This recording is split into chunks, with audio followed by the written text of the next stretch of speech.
Olá! O último Câmera Aberta Especial de Férias está no ar.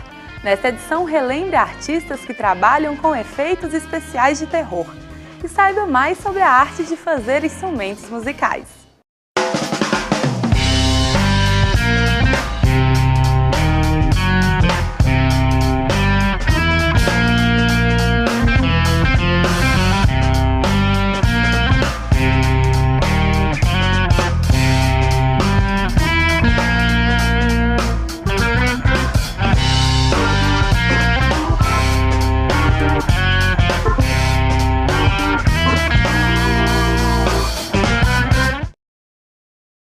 Causar desconforto, espanto, terror. Essa é a proposta da maquiagem 3D que cria cortes e deformações usando técnicas de coloração, massa e sangue falso. Esse tipo de caracterização de personagens é comum em filmes, parques de diversões e paradas como a Zumbi Walk. Conheça o trabalho de efeitos especiais de Johnny e Adilson.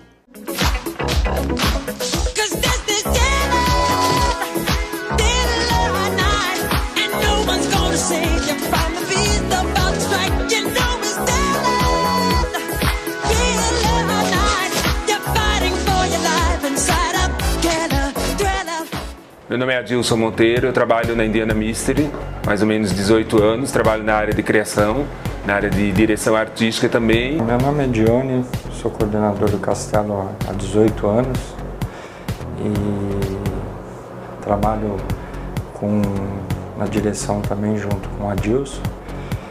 E esse trabalho não é só na base artística, mas também na parte cenográfica. E esse tempo todo a gente vem tentando fazer o melhor.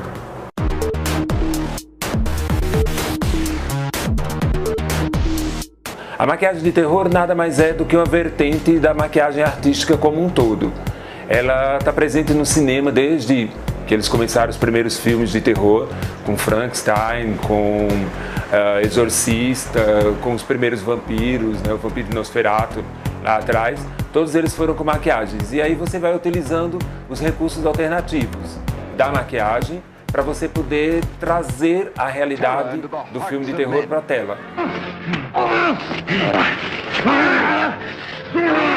To shock women into uncontrolled hysteria.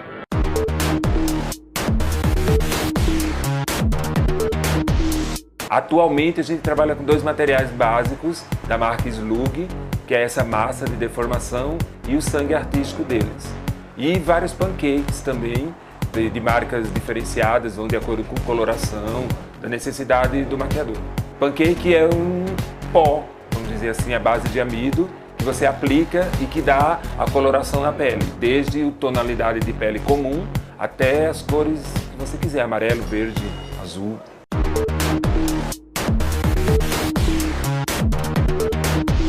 Na realidade a gente tira a inspiração de filmes de terror, né? Tudo que a gente faz aqui é baseado nisso. Quer dizer, qualquer cenário que você vê ali dentro tem um pouquinho de cada filme, de trechos de filmes de terror. Então é mais ou menos nessa faixa. Com todos os personagens de filmes de terror, com referências nos filmes de terror. Então a gente tem, por exemplo, o Jason, que vocês viram fazendo a maquiagem de corte no Jason, tem o Exorcista, que é a menina possuída, e vários outros personagens de filmes de terror também.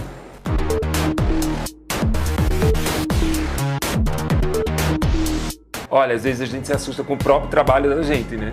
A realidade fica tão próxima ali que se você entra no equipamento às vezes, ou se você vai numa interação, você termina tendo uma vibração ali da própria realidade, que a gente tenta trazer realmente essa realidade para o mais próximo possível do normal, né? Do natural.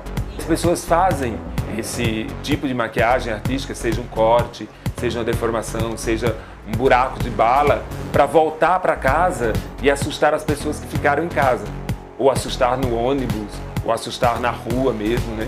Então é comum você ver e sair e o cara chegar na catraca do ônibus e dizer assim: "Ah, motorista, deixa eu passar porque eu tô com um corte, eu tô sangrando, libera aí minha passagem". E às vezes o cobrador vai liberar a passagem porque ele vai achar realmente que aquilo é de verdade.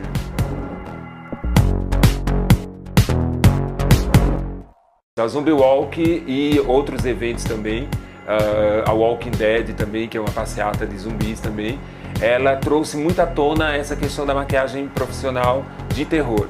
Isso já existia nos Halloweens, né? Então a gente sempre foi chamado para fazer várias festas de Halloween, vários eventos de Halloween. E a Zombie Walk também veio para acrescentar. A gente já vem fazendo isso há muito tempo também em São Paulo, só que agora a gente tem uma visão mais ampla da história como um todo, mas ela se tornou mais popular. Se eu não me engano, agora a Zombie Walk de São Paulo teve por volta de 5.000 pessoas, todas fantasiadas e maquiadas de zumbi.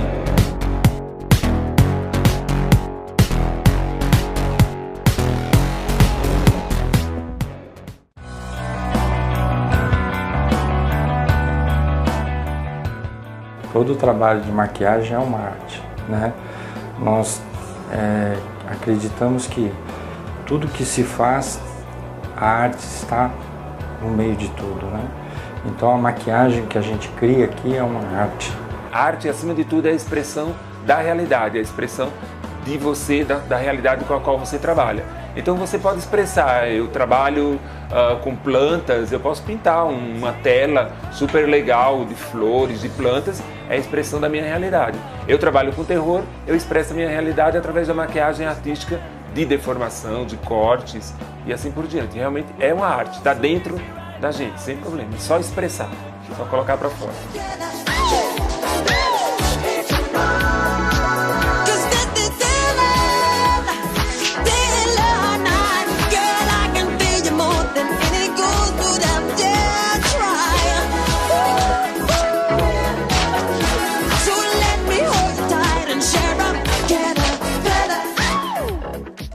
Construir, reparar e restaurar instrumentos musicais.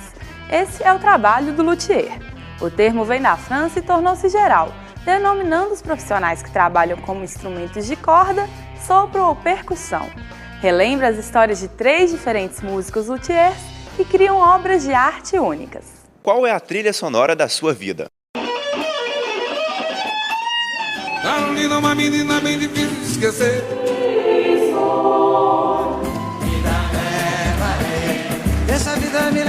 Os gostos podem variar, mas somos todos ouvintes assíduos. Alguns nasceram para compor, outros para cantar.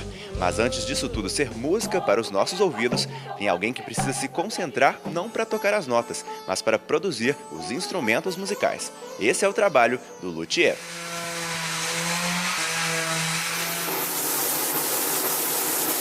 A paixão pela música e a curiosidade levaram Paulo Penteado a seguir a profissão e abrir o próprio negócio. Eu vim aqui com a ideia, desde o início, de ter um diferencial. Esse diferencial era o quê? Não ter limites para questão de modelo de fabricação, questão de pintura, trazer captadores diferentes, peças diferentes que o pessoal não consegue achar no mercado. Aqui é a oficina onde os instrumentos ganham vida, mas antes da guitarra ficar assim, tem um processo de fabricação que pode durar até 40 dias. Paulo, vou pedir para você explicar para a gente um pouquinho do passo a passo. Certo, vou fazer uma explicação bem resumida aqui.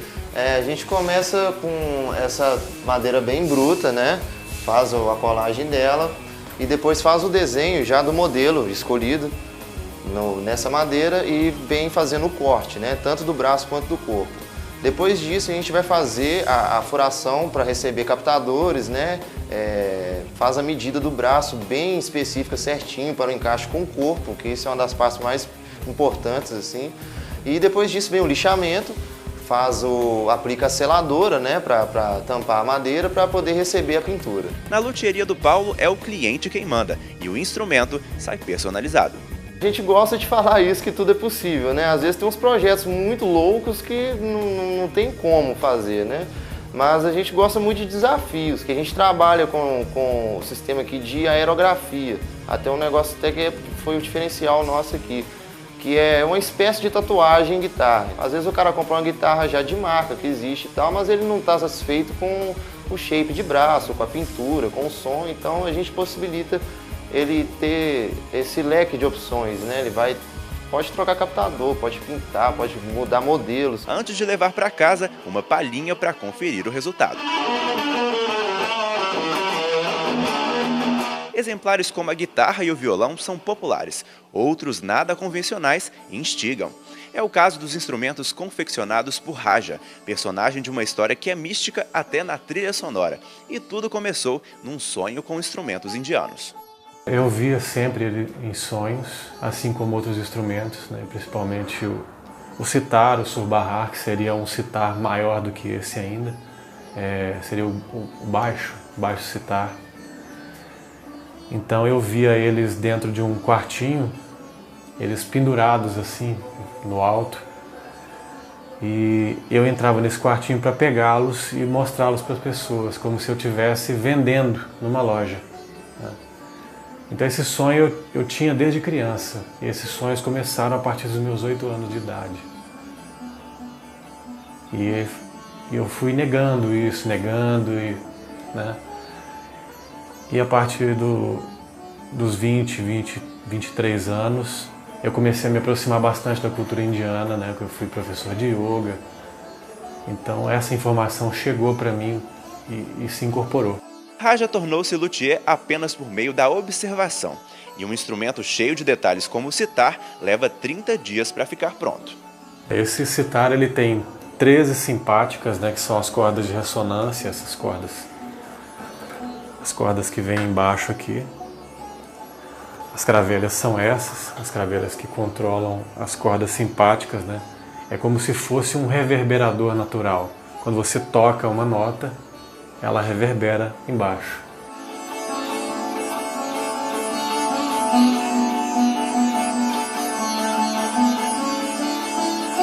E nem é preciso ir tão longe para encontrar criações inusitadas. Aqui no Brasil, o Acti é um exemplo disso. O grupo mineiro constrói os próprios instrumentos musicais e Leandro é um dos inventores. O processo de invenção e criação dos instrumentos, a constante pesquisa em cima de possibilidades timbrísticas, foi um vislumbre para mim. Então, a partir de então, foi quando eu comecei a construir os primeiros instrumentos, as primeiras brincadeiras, assim, os primeiros testes, os primeiros experimentos. Eu trabalho com eles lá no ateliê, viajo em shows, oficinas, sempre cuidando dos instrumentos deles.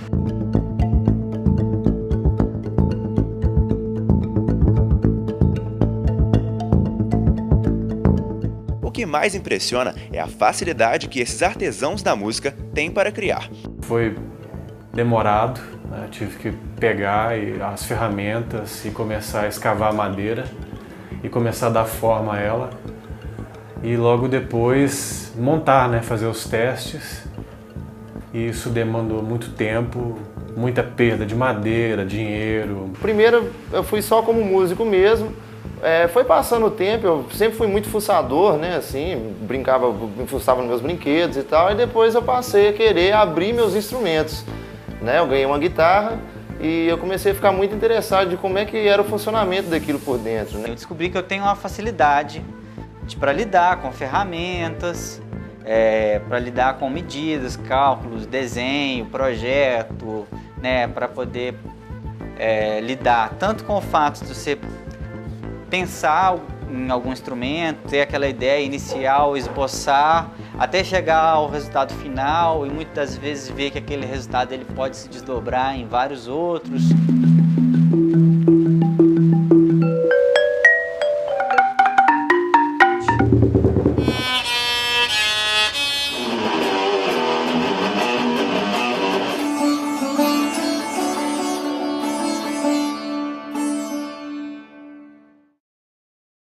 A edição de hoje fica por aqui.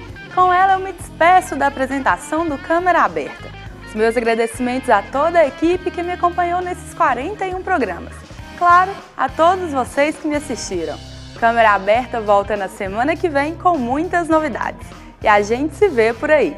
Tchau!